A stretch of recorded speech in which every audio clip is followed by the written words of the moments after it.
एडली के बगल में डॉक्टर बैठा है, उनके पास में गई दिखाने, वहीं पे बगल में मेडिकल स्टोर है, तो ये भी वहाँ पे आया हुआ था। अच्छा। तो वो डॉक्टर का शॉप बंद था, तो मैं वहीं गई मेडिकल स्टोर में, तो मैंने इसको देख लिया, तो मुझे थोड़ा शक हुआ, तो मैंने इसकी गाड़ी देखी कि गाड़ी का है, तो गाड़ी का बगल में खड़ी थी, उसी में एक लड़की बैठी हुई थी, तो मैं गाड़ी के पास गई, मैंने नॉक किया, मैं कहा तुम कौन हो, गाड़ी से नीचे उतरो। तो ये भागा भागा आया, कह रहा कि ये मेरी फ्रेंड है, इसको प्रॉब्लम है, पैर में चोट लगी है, तो मैं इंसानियत के नाम है इसको दिखाने आया। तो मैं क्या इंसानियत में ना आती, तुम दिखाने आती, ये आगे सीट में क्यों बैठे, पीछे जाके बैठे, और इसको जहाँ दिखाना दिखा के तुम छोड़ो, मैं भी चलती हूँ साथ में। वो हिली नहीं, कह रही नहीं मैं यहाँ से नहीं उठूँगी। तो काफ़ी देर तक बहस होती रही, तो कह रहा इसके पैर में चोट लगी, ऐसे तुम पीछे बैठ जाओ। तो मैं पीछे बैठ गई, गाड़ी में तो एक छोटी बच्ची थी 8-9 साल की। तो मैंने पूछा बेटा ये कौन है, तो कह रही ये तो मेरे पापा है। तो मैं कहा ये कौन है, तो कह रही मम्मी। हाँ। फिर ये आया, मैंने कहा ये तो कह रही कि तुम इसके पापा हो, तो ये हड़बड़ा में बोल गया कि ये मेरे बीवी बच्चे हैं दो। तो फिर मैं कहा चलो पुलिस थाने चलो। तो फिर वो बच्ची तेज तेज की रोने लगी, कहीं तुम इस बच्ची को मारी हो डांटी हो, मैंने कुछ नहीं किया इस बच्ची को, तुम चलो पुलिस थाने। तो वो लड़की मान नौटंकी करने लगी, तो कहने लगा अच्छा ऐसा है कि तुम जाओ घर, मैं अभी आके ना तुमसे बात करता हूँ आराम से, भी तुम गुस्से में हो। तो मैं कहा चलो तुम जहाँ इसका घर है इसको तुम छोड़ो, फिर मुझे लगेगा। तो ये वो मान ही नहीं रही ना, ये फिर काफ़ी देर तक बैठे, इसने मुझे धमकी देना शुरू कर दिया, कह रहा है कि तुम नहीं मानोगे तो इधर मैं तुम्हारा सब कुछ कर दूंगा। तो फिर मैं उतर गई गाड़ी से, तो उतर के मैं घर पे आई। फिर ये 3-4 बार मैंने कॉल लगाया, इसने उठाने, फिर 1 घंटे के बाद ये आया, तो कह रहा चल रहा है घर। तो मैं कहा हाँ चलो, मैं तो यहाँ रह भी नहीं पाऊंगी। ये लेकर चला गया, रास्ते भर माफी मांगता रहा कि मुझसे गलती हो गई, तुम किसी से बताना नहीं, किसी से कुछ कहना नहीं, अपने घर में। कितने सालों से रिश्ता है इसका? वो मेरी शादी को 20 साल हो गए। और इसका कब से रिश्ता है? अब वो 8-9 साल की लड़की, मेरे ख्याल से 10 साल हो गए इसको उससे रिश्ते से। और इसके माँ बाप सबको पता था, इनकी मम्मी पूरा सपोर्ट करती है, इनकी मम्मी ही सब काम करवाई है। अच्छा। हाँ, इनकी मम्मी के नॉलेज में सब है, मुझे मालूम था, पर ये था कि कभी ये सामने कोई चीज आई नहीं थी। ये मुझे इधर आता था, छोड़ के चला जाता था, कभी कुछ बहाना कि इधर हूँ मैं, अपने फ्रेंड के घर में रात में नहीं आऊंगा, इधर उधर, मतलब यही सब 10 साल से यही सब। 2 साल में इधर पहले अपनी बेटी को रहकर पढ़ाया मैंने, तो अब उसका पुणे में एडमिशन हो गया।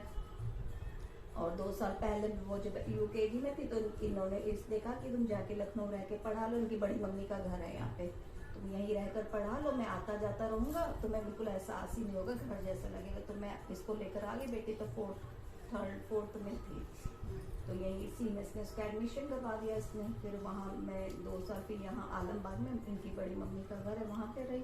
तो ये मतलब आता वाता नहीं था, कभी 2-3 महीने में ना फोन पे बात करता था, कभी आता कभी चला जाता था। फिर ऐसे 1-2 साल हो गया, तो फिर मेरा डिप्रेशन का प्रॉब्लम हो गया, मैंने इसका हॉस्टल में एडमिशन करवा दिया बेटी का। तो मैं इसको घर चली गई, तो मतलब मेरा हालत बहुत ज़्यादा ख़राब हो गया। मुझे सुनने में तो आ रहा था कि इसने कहीं यहाँ पे किसी से रिलेशन रखा है, नेपाल से कोई लड़की लाया खरीद के, शादी करके इसने रखा, बच्चा वच्चा सब कर लिया उससे। मतलब मुझे दूर दूर से चीजें सुनाई दे रही थी, जैसे फ्रेंड्स के थ्रू या तो थोड़ा मुझे ये में पड़ रही थी। हाँ, तो जैसे ये आता था तो रुकता नहीं था, कपड़े लेकर नहीं आता था, मेरे साथ स्टे नहीं करता, आता था बाहर से ही भाग जाता था, फोन पे बात नहीं करता था, बेटी को कभी फोन नहीं करता था। बेटा आपको पता था तो इतने दिन आपने रिलेशन क्यों चलाया? तो फिर ये ऐसे हुआ, फिर उसके बाद इसने फिर भाई आए, ओपन हुई जब बात, तो भाई जब मुझे लगा, तो वहाँ पे दिल्ली में इसने मेरी टिकट करवाई, तो वहाँ पे डिप्रेशन का मेरा बहुत ज्यादा, मतलब ये कंडीशन हो गई थी कि मैं कोमा में जा सकती थी थोड़े। तो इन लोगों ने कुछ एक्शन ही नहीं लेना, डॉक्टर को दिया, तो इसने मेरी टिकट करवा दी दिल्ली की। तो वहाँ पे भाई ने मतलब ट्रीटमेंट करवाया, काउंसलिंग वगैरह, तो मैं 2 महीने वहाँ रही।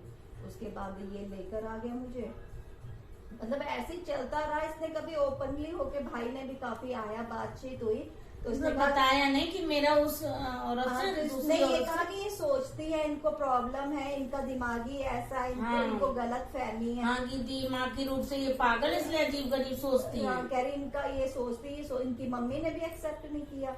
तो फिर ऐसे ही ये चलता रहा। ये आता था लखनऊ मुझे छोड़े, फिर मेरे को बीच में 2 साल फिर मुझे रहने लग पड़ा इधर। GD और गोयनका में एडमिशन करवाया था, तो 11th-12th मैंने बेटी का, क्योंकि हॉस्टल में उसको दिक्कत हो रही थी, तो मैंने यहाँ फ्लैट लेके फिर 11th-12th उसको वहाँ पे करवाया। तब ये 2 साल मतलब आता था थोड़ी देर, 10 मिनट 15। जब मैं कहती थी नाइट स्टे क्यों नहीं करते हो तुम, तो कहता नहीं मेरे दोस्त है, मैं 4-5 दिन में एक बार लखनऊ में आता तो अपने दोस्तों के साथ रुकूंगी, तुम्हारे साथ रुकूं। तो मैं रात में कौन सा, हमारी यही सब बातें होती चलती रहती, बहसबाजी होती रहती थी। तो ये फिर मैंने एडमिशन, फिर मैं वापस चली गई बलरामपुर रहने लगी। तो वही लास्ट संडे को मैं आई यहाँ पे, मतलब 10 दिन पहले। तो जब मैंने उसकी आंखों से देख लिया तो मैं क्या, मैं पुलिस में कंप्लेंट करूंगी। तो मैं तो ये मुझे यहाँ से ले गई, यही कह रहा कि जो तुम कहोगे वही मैं करूंगा, मैं उससे जिंदगी में कभी नहीं मिलूंगा, उससे मतलब बिल्कुल मैं खत्म कर दूंगा, और तुम ये बात ना किसी को बताना नहीं। तो मैंने तो इधर तुरंत बता दिया था, इनके पापा को बताया। तो इनके पापा कह रहे कि मैं तो इससे बात करता नहीं, हम लोगों की तो लड़ाई हो रखी है और तुमको जो करना है तुम करो जाके। फिर मेरे भाई ने इनके पापा से बात किया तो यही बात उन्होंने पापा ने मतलब इधर उधर की बातें करते रहे ये लोग, मेन पॉइंट की बात इन लोगों ने नहीं करा। तो फिर मैंने 2 दिन वहाँ स्टे किया, तो मेरा हालत बहुत ज्यादा खराब हो गया। मैंने 3 दिन खाना पानी कुछ नहीं खाया, मतलब कुछ भी खाने तो लोगों। और ये लोग अपने मस्त उधर जाके ये बात पलट रहा। मैं कहा चलो कोर्ट में चल के तुम ये बात कहो कि मैं उस लड़की से संबंध है, वो लड़की भी आकर कहे। तो कह रहा अभी 2 दिन रुक जाओ, 3 दिन रुक जाओ। फिर कह रहा तुमने पापा क्यों बताया, क्यों घर के गार्जियन से इनको तो पता चलना चाहिए। तो कह रहा नहीं तुमने क्यों बताया पापा को, अब तुम भुगतो, तुम क्यों बताई हो, अब तुम ये मामला तुमने प्रॉब्लम क्रिएट करी, तुम प्रॉब्लम सॉल्व करो। तो मैंने कहा इनके पापा को बोला, तो कह रहे कि मैं तो इससे बात ही नहीं करता, ये मेरे कब्जे में है नहीं, और अपनी मम्मी इनका सपोर्ट करती है, मैं कुछ कहता हूँ तो मैं तो भाई मजबूर हूँ, मैं तो कुछ कह ही नहीं सकता हूँ। तो मैं क्या फिर मैं जा रही हूँ लीगल तरीके से। तो कह रहे ठीक है तुमको कानून में जाना, कानून में, ये जब तक जेल में जाएगा नहीं ये सारा सुधरेगा है नहीं। तो उनके पापा ने तो अपना पल्ला झाड़ लिया, भाई ने 2 बारी बात करी तो वो इधर उधर की फालतू बात कि हमारी इज्जत नहीं करती, मान सम्मान नहीं दे रही है, अपना अलग बना रही, खा रही। मैं क्या जब तुम लोग मेरे साथ इस तरीके से करते हो तो मैं तुम्हें क्या मान सम्मान। इनके पापा से मैंने 2-3 बार बात, तो उनके पापा बार बार कह रहे इसको जाने दो, मैं तुमको रख लूंगा। तो मैंने इनको बताया कि तुम्हारे पापा मेरे से इस तरह से बात करे तो मैं उनके सामने पढ़ती नहीं हूँ। मैं क्या मुझे इतनी बड़ी बात बोल दी तो मैं उनको क्या खाना पड़ा, मैं खाना बना देती थी किचन में, कभी निकाल के। मैंने मम्मी तो कह रहे, मैं क्या मम्मी देखे उनको, मैं उनको क्या देखूँ, यही सब बात हुआ करती थी। तो कुछ भी बात उठाते तो ये लोग सारा ब्लेम मेरे ऊपर ही डाल देते थे। भाई लोग भी आते हैं तो पूरा ब्लेम की ये ऐसा करती रहती, मतलब मेरे अंदर ही 100 कमियां निकल के, बीमार रहती है, खाना नहीं बना पाती, उठती नहीं है, यही सब चीजें फालतू की बातें करते रहते हैं। मेन पॉइंट में कोई बात नहीं करता मैं। तो वही मैं निकली 10 दिन पहले ये निकलने ही नहीं दे रहा, कह रहा कि डॉक्टर को यही दिखाओ, वहाँ जाके क्या करोगे। तो मैं क्या ठीक है मैं अभी भाई को बुलाती हूँ या मैं कंप्लेन करती हूँ। तो इसलिए फटाफट गाड़ी करवाया, नौकर एक भेजा, फिर रात को 12 बजे में यहाँ पे आई हूँ। तो तब से इसका कोई फोन नहीं आया है। तो अभी मैंने भाई को बोला कंप्लेन करने में, तो मतलब उसी चीज आप चाहती क्या, पहले ये बताओ। पहले तो अभी मतलब कानूनी उसने पहले तो इसको ये सब चीजें समाज के सामने आए और ये मतलब माफी मांगे, ये इस खेल में जो जो शामिल है सारे सामने आए। 2 फोटो लेने हैं बाबू, कल आना है शनिवार को। हाँ जी ठीक है, एक पति की लानी है, एक अपनी लानी है। हाँ बस ठीक है। एक नारियल लाना है, नारियल तो यही मिल जाएगा, नारियल चुन्नी सब यही मिल जाएगा। काली चुन्नी अगर मिले तो काली चुन्नी जरूर ले लेना, एक नींबू जरूर ले लेना। ठीक है, वो लेकर कल आना है। ठीक है, इसलिए तुम्हारा काम हो जाएगा, सब तुम्हारे इस मुताबिक हो जाएगा। ठीक है, जो परिवार। हाँ तो ठीक है, देख लेते हैं अभी एक मिनट। क्योंकि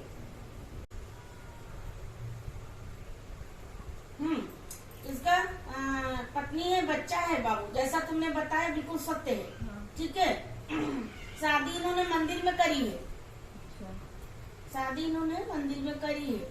ठीक है, और कोई कागजी कार्रवाई नहीं हुई है। हाँ कहीं पर कोई कागजी कार्रवाई नहीं है, ऐसे कर ली। ठीक है, कोर्ट मैरिज नहीं है। तो तुम्हारी शादी के 3 साल बाद से ये रिश्ता शुरू हुआ है। तुम्हारी शादी के 3 साल बाद तब का ये रिश्ता है। ये छोड़ेगी वो लड़की इसको, देखते हैं, लड़की को छोड़ेगा वापस। हम करेंगे बाबू, वापसी हो जाएगी। क्योंकि इनका मेरे को लग रहा है इन लोगों का कोई, क्योंकि वो पैसे की लालच, मतलब एक गिव एंड टेक वाला इन लोगों का रिलेशन है, कोई वैसा प्यार तो बोला तो वो रिलेशन है, बच्चा है, लेकिन 2 परिवार तो बाबू बन गए इसके। जिम्मेदारी इसको उधर भी निभानी पड़ेगी। जिम्मेदारी इसने निभानी पड़ेगी। भैया तुम्हारी शादी 20 साल हुए तो उसकी शादी 17 साल हुए, 3 साल बाद शादी हुई है तुम्हारी। तुम्हारी शादी के 3 साल बाद ये रिश्ता हुआ है। ठीक है, मतलब ये नेपाल जाता वाता तो था, वो तो मुझे मालूम था, ये नेपाल जाता था, काफी दिनों तक नेपाल जाता रहा है। ये मुझे नहीं पता था कि नेपाल जा रहा है, तो वहाँ पे ये रिलेशन मतलब हाँ, वही ये से तो मैं हुआ। पता था कि किसी लड़की कांटेक्ट में आता है जाता, मतलब ये सब, मतलब ये नहीं था कि ये शादी करके पाए।